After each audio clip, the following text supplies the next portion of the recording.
China ज़्यादा हरकतें करेगा तो उसके सामने 106 लाशें बिछी हुई हैं और कितनी लाशें बिछानी हैं वो देख लें कि ना केवल हमने ऐप को बदला, हमने और समय मिलेगा तो चाइना के मैप को भी बदल कर रख देंगे। ये भारत की सेना है और ये भारत की सेना कोई उस नेहरू के तहत नहीं है, ये नए भारत की सेना है।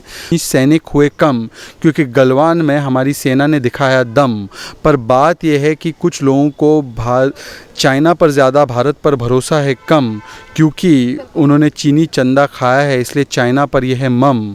और इसलिए मैं उनसे कहता हूँ कि चाइना के मेमोरेंडम की बात करो तुम कम, चाइना के माल के बहिष्कार पर तुम क्यों हो जाते हो मम। ये राहुल गांधी को सवाल पूछना चाहिए। देखो, चाइना से इतना हमें डर नहीं है, चाइना को तो हम मुंह तोड़ जवाब दे ही रहे हैं और गलवान में उनकी हड्डियां भी तोड़ी है, मुंह भी तोड़ा है। पर जो घर में बैठे मीर जाफ़र बीजिंग भक्त है, उनका क्या किया जाए। आज वो चाइना लॉबी जो देश में पनपी है, जो करार करके बैठी है, चाइना से पैसे लेकर बैठी है, आज उनको जवाब देना होगा कि क्या आप भारत की सेना से माफ़ी मांगेंगे। बिल्कुल, जिस तरीके से लगातार चाइना अपनी विस्तारवादी नीति को लेकर भारत पे पीछे से अटैक करता रहता है और अब की बार फिर से हमारे सैनिकों ने उसे मुंहतोड़ जवाब दिया है।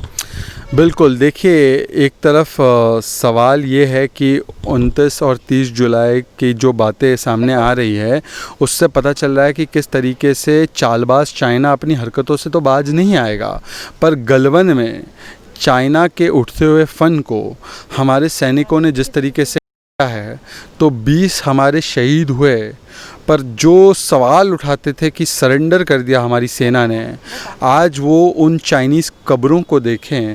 और कुछ तो लोग चला रहे 35, पर मैंने पहले दिन से बताया था कि कम से कम 60, और आज जो मेरे पास जानकारी अभी अभी आई है कि कम से कम 105 चीनी सैनिक हुए कम, क्योंकि गलवान में हमारी सेना ने दिखाया दम।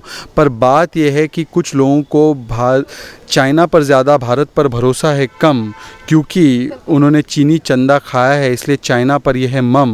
और इसलिए मैं उनसे कहता हूँ कि चाइना के मेमोरेंडम की बात करो तुम कम, चाइना के माल के बहिष्कार पर तुम क्यों हो जाते हो मम।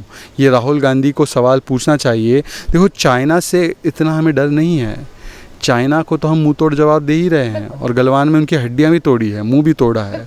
पर जो घर में बैठे मीर जाफ़र बीजिंग भक्त है, उनका क्या किया जाए। आज वो चाइना लॉबी जो देश में पनपी है, जो करार करके बैठी है, चाइना से पैसे लेकर बैठी है, आज उनको जवाब देना होगा कि क्या आप भारत की सेना से माफ़ी मांगेंगे। बिल्कुल बिल्कुल सही बात कही आपने सर, कि यही थे जब गलवान में इस तरीके का हादसा हुआ था और हमारे सैनिक शहीद हुए थे, तो उसको लेकर राहुल गांधी ने तमाम ट्वीट किए थे और तमाम तरीके की बातें कही थी। हमारी सेना ने पैर टेक दिए और हमारे लद्दाख में कब्जा कर लिया, और आज जब वो खबरें सामने आ रही हैं तो उसको लेकर राहुल गांधी एक भी ट्वीट नहीं कर रहे। कहाँ चले गए आखिरकार वो सारे लोग।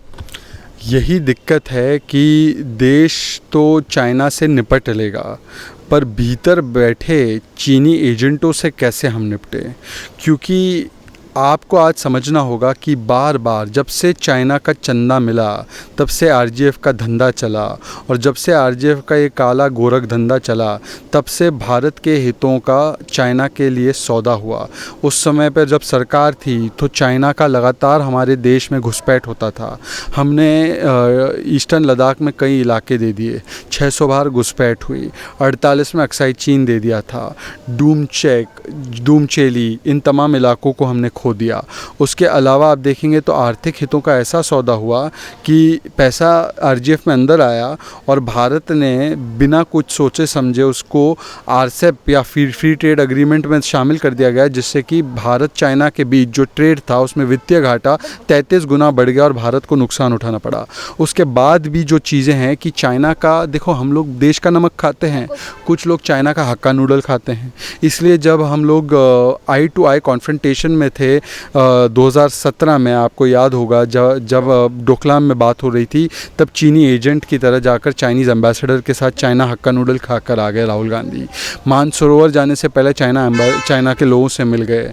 और आज भी जो लगातार भारत की सेना पर शक शुबा करते हैं, पर चाइना पर इन्हें बड़ा भरोसा है। तो आज सवाल यही है कि भारत पर क्यों भरोसा है कम, चाइना में क्यों दिखता है दम, चाइना पर रह जाते हो तुम मम।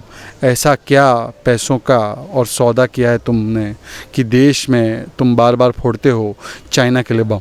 सर, जिस तरीके से अभी कुछ दिन पहले हमारे सेना अध्यक्ष ने भी ये बयान दिया था कि अगर चाइना बातों से नहीं मांगता तो हम अपने हथियारों का भी इस्तेमाल किया जाएगा, जिस तरीके से हमारे चीफ भी इस तरीके के बयान देते रहते हैं, तो ऐसा लगता है कि अगर आने वाले टाइम पे युद्ध हुआ तो उसकी मुँह की खानी पड़ेगी चाइना को। देखिए, एक बात समझ लीजिए, अब ये 1965 वाला या 1962 वाला भारत नहीं है, ये नेहरू का भारत नहीं है, न्यू इंडिया है। और न्यू इंडिया में नीमू बेस पर 11,000 फीट पर ऊपर जाकर प्रधानमंत्री दहाड़ता है, जहाँ पर चाइना को सुनाई दे कि विस्तारवाद का युग ख़त्म हो गया। 15 अगस्त को लाल किले की प्राचीर से प्रधानमंत्री दहाड़ता है कि LOC से लेकर LAC तक 1-1 इंच पर हमारे लोग लगे हुए हैं और 1 इंच भी हम नहीं पीछे हटेंगे। भारत की सेना का प्रमुख, जैसे कुछ लोग सड़क का गुंडा कहते हैं, वो कहता है कि भाई हम 1 इंच भी कॉम्प्रोमाइज़ नहीं करेंगे और बात आई तो हम सिर्फ बोली से नहीं, हम बंदूक से भी जवाब देंगे। और ये वही भारत की सेना है जिसने जब पाकिस्तान बहुत ज़्यादा उछलने लगा तो सर्जिकल स्ट्राइक भी की, जब पाकिस्तान नहीं माना तो बालाकोट एयर स्ट्राइक घुस कर की और तमाम उनके आतंकवादी कैंपों को नष्ट किया। पर मैं आज सवाल पूछना चाहता हूँ दो। एक तो कि भारत की सेना पर आपको भरोसा क्यों नहीं आता? आज भी आप भारत की सेना पर बार बार सवाल क्यों खड़े करते हैं? पहला। और जब 26/11 हुआ तब एक भारत ऐसा था कि एयर चीफ ने बोला कि ये 26/11 हुआ है, ये पाकिस्तानी आतंकवादियों कैंप ने किए हैं, उन पर जाकर हमला करना चाहिए, तो आपने तो मोस्ट फेवर्ड नेशन का स्टेटस भी नहीं लिया पाकिस्तान से वापस। और आज ऐसा मौका आया है कि चाहे पाकिस्तान हो चाहे चाइना हो, मुँह तोड़ जवाब देते हैं। और क्यों? क्योंकि आज पहली बार भारत की सेना को सशक्त किया जा रहा है। भारत की सेना के पास बुलेट प्रूफ जैकेट नहीं होते थे, आज बुलेट प्रूफ जैकेट है। OROP नहीं दिया जाता था, आज OROP है।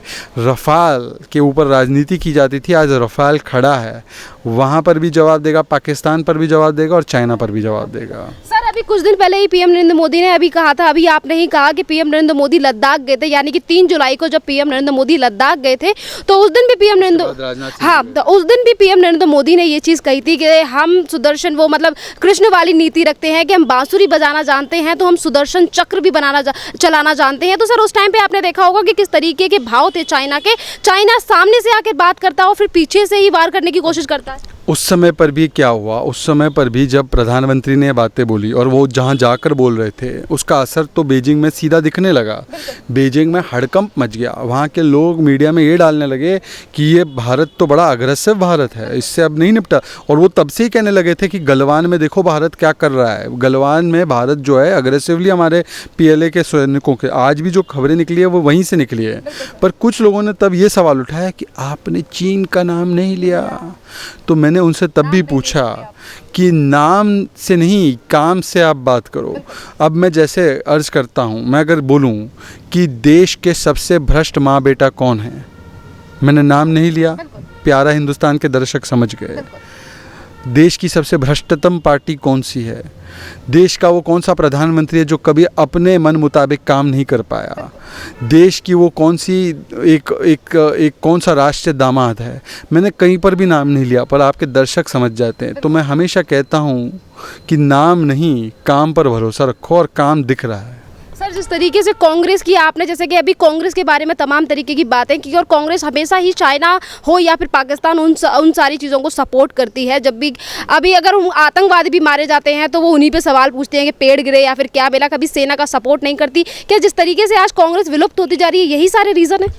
दिक्कत ये हो गई है कि कांग्रेस पार्टी को करना था मोदी विरोध, पर मोदी विरोध करते करते कांग्रेस पार्टी ने ये सोचा कि हम देश विरोध या सेना विरोध भी करेंगे तो चलेगा जब तक कि मोदी विरोध होता रहे। तो मोदी विरोध में जो देश विरोध और सेना विरोध पर उतर आए हैं, इसीलिए अब जनता कांग्रेस का विरोध करने के लिए तैयार हो चुकी है। और कांग्रेस या कोई भी अन्य दल हो, और मैं तो कहूँगा कि वामपंथियों को और करीब से देखना चाहिए, जिन वामपंथियों ने बार बार चाइना का समर्थन किया है और आज भी चाइना को गलवान में जो हुआ उसके लिए जिम्मेदार नहीं ठहराते, भारत की सेना पर ही सवाल खड़े करते हैं, वो लेफ़्ट पार्टीज़ अब देश की राजनीतिक मानचित्र से लेफ़्ट आउट होती जा रही हैं।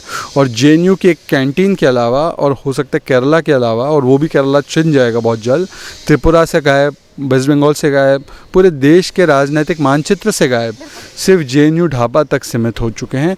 तो इसीलिए जो मोदी विरोध करते करते देश विरोध और सेना विरोध करने लगोगे, तब देश की जनता भी वो कहेगी आपको कि ये नहीं चलेगा। सर अभी कुछ दिन पहले इस तरीके की खबर आई थी कि राहुल गांधी ये कह रहे थे पीएम नरेंद्र मोदी को लेकर कि अगर चाइना का आप सपोर्ट नहीं कर सकते और चाइना का मतलब नाम नहीं ले सकते, जो बात अभी आपने कही थी कि चाइना का नाम नहीं ले सकते, और लद्दाख में जो हमारी ज़मीन है उसके ऊपर कब्जा कर लिया है चाइना, तो मतलब इस तरीके की बातें क्यों करते हैं राहुल गांधी? क्योंकि मैंने आपसे कहा ना, ये चंदे का मामला है। राहुल गांधी ने लिया चंदा, तो उसके बिना कैसे चलेगा उनका आरजीएफ का धंधा, और उन्होंने चाइना का हक्का नूडल खाया है। मैं राहुल गांधी से सिर्फ इतना पूछना चाहता हूँ, क्या राहुल गांधी जी ऐप बैन नहीं हुआ? वो ऐप बैन हुआ तो किसको हिट किया? ऐप बैन करने के बाद आपको शायद पता होगा कि रेलवे से लेकर टेलीकॉम तक खुलेआम चाइनीज़ कंपनीज़ का बहिष्कार किया गया और उनको बोला गया कि वो आप कॉन्ट्रैक्ट में नहीं आ सकते। वो किसको हिट किया गया? आत्मनिर्भर भारत के तहत वोकल फॉर लोकल किया गया, और उसके अलावा एक फ़िल्टर लगाया गया है गवर्नमेंट की वेबसाइट पर कि हम सिर्फ भारत के प्रोडक्ट्स को ही खरीदें, चाइना के प्रोडक्ट्स को ब्लॉक करेंगे। वो किस पर असर हुआ? इसके अलावा मैं आपसे पूछना चाहता हूँ कि चाइना ने के ऐप बैन के बाद जब यूनाइटेड स्टेट्स ने भारत का समर्थन किया और उन्होंने भी टिकटॉक पर और बाकी ऐप्स पर बैन लगाने की बात की, बाकी कंपनियों पर बैन लगाने की बात चाइना ने भारत के कदम को सराहते हुए की, तो किसके समर्थन में? और Japan, Australia, America, Germany, France ने तो ये भी कह दिया कि आपको हम सैन्य रूप से मदद करेंगे। कूटनीतिक घेराबंदी, सैन्य घेराबंदी, आर्थिक घेराबंदी, ये अगर राहुल गांधी को नहीं समझ में आई तो वो उनकी मंदबुद्धि है। सर हम हमेशा, जैसे कि पीएम नरेंद्र मोदी ने भी कहा है, छोटे से स्तर से लेकर बड़े स्तर तक चाइना को हमेशा झटका देते रहते हैं, चाहे फिर वो ऐप को लेकर हो या फिर तमाम तरीके की बातें हो। और जब 59 ऐप को बैन करने की बात की गई थी तो उस टाइम पे भी कांग्रेस के तमाम नेता थे, वो ये कह रहे थे कि बॉर्डर पे जाने की हिम्मत नहीं है और ऐप बैन करके आप लड़ोगे चाइना से, इस तरीके की बातें कर रहे थे उस टाइम पे तो ये लोग। देखिए, दुर्भाग्यपूर्ण बात है कि कांग्रेस पार्टी के लोग, हो सकता है कि टिकटॉक के बैन का उन पर ज़्यादा असर पड़ा हो, क्योंकि कई सारे लोगों की राजनीति अब ऐसी बन चुकी है कि यूट्यूब और टिकटॉक के अलावा उनके पास और कोई जगह बची नहीं है। तो हो सकता है उनको व्यक्तिगत धक्का लगा हो कि अभी हमारे टिकटॉक के करियर का क्या होगा। पर मैं उनको सिर्फ इतना कहूँगा कि ना केवल हमने ऐप को बदला, हमने, और समय मिलेगा तो चाइना के मैप को भी बदल कर रख देंगे। ये भारत की सेना है, और ये भारत की सेना कोई उस नेहरू के तहत नहीं है, ये नए भारत की सेना है। तो ऐप भी बदलेंगे और मैप भी बदलेंगे। अगर चाइना ज़्यादा हरकतें करेगा तो उसके सामने 106 लाशें बिछी हुई हैं, और कितनी लाशें बिछानी हैं वो देख लें। आज लाशों की बात कर दी आपने, लाशें इतनी ज़्यादा बिछी हुई हैं गलवान घाटी पे, जो चीख के कह रहे थे कि हमारे सैनिक मारे गए, पीएम नरेंद्र मोदी ने कुछ नहीं किया। भाजपा पार्टी के तमाम तरीके की बातें इनकी तरफ से उठाई गई और आज उनकी लाश की फ़ोटो आ गई है। कोई भी, मैं तो ये कहती हूँ कि सर कांग्रेस के अलावा तमाम और भी लोग थे, उन्होंने भी अपनी आवाज़ नहीं उठाई है। मैं क्या कहता हूँ, मेरे पास एक तरकीब है, और अगर आदरणीय प्रधानमंत्री जी इसको देख रहे हैं तो मेरी बात को माने, या रक्षा मंत्री जी या सेना प्रमुख। सर्जिकल स्ट्राइक हुआ, डीजीएमओ ने आकर ब्रीफिंग की, तब भी उनको यकीन नहीं था। बालाकोट एयर स्ट्राइक हुआ, उसमें एनटीआरओ, आईएएफ के चीफ, पहले के चीफ और आज के चीफ, दोनों ने कहा कि भाई इन्होंने आतंकवादियों को मारा है, 300 आतंकवादियों को, तब भी उनको भरोसा नहीं हुआ। अब गलवान में भी उनको भरोसा नहीं हो रहा है।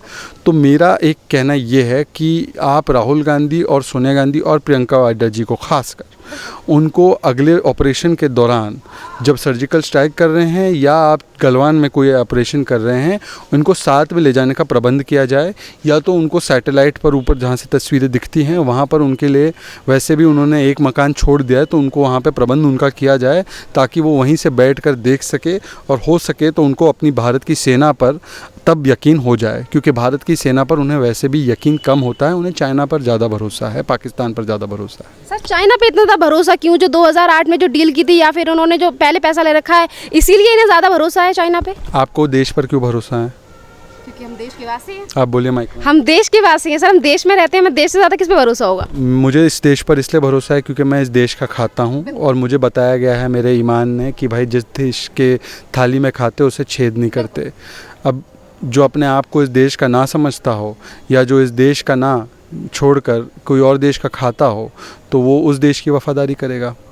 तो यही मेन रीज़न है। आपको कोई और रीज़न समझ में आ रहा हो तो आप भी बताइए हमें। ओके, धन्यवाद सर।